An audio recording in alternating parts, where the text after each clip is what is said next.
வணக்கம் பவித்ரா. அதாவது தஞ்சாவூர் மாவட்டம் ஐயம்பேட்டை அருகே மானாங்குறை ஸ்டோர் லைன் கல்லூரி அருகே கும்போணத்தில் இருந்து தஞ்சாவூர் நோக்கி 40க்கும் மேற்பட்ட பயணிகளை ஏற்றிக்கொண்டு சென்ற அரசு புறநகர் பேருந்து ஓட்டுநரின் கட்டுப்பாட்டை இழந்து வாய்க்காலில் கவிழ்ந்து விபத்துக்குள்ளானது.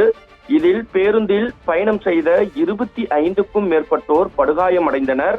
தகவல் அறிந்து சம்பவ இடத்திற்கு விரைந்து வந்த ஐயம்பேட்டை காவல்துறையினர் பொதுமக்கள் உதவியுடன் விபத்தில் காயமடைந்தவர்களை மீட்டு 108 ஆம்புலன்ஸ் மூலம் சிகிச்சைக்காக தஞ்சாவூர் மருத்துவக் கல்லூரி மருத்துவமனைக்கு அனுப்பி வைத்தனர். இதில் பேருந்தில் பயணம் செய்த தஞ்சாவூரை சேர்ந்த லட்சுமி, இவருக்கு வயது 50. இவர் சிகிச்சை பலனின்றி மருத்துவமனையில் உயிரிழந்துள்ளார். மேலும் விபத்து குறித்து ஐயம்பேட்டை காவல்துறையினர் வழக்கு பதிவு செய்து தற்போது விசாரணை மேற்கொண்டு வருகின்றனர்.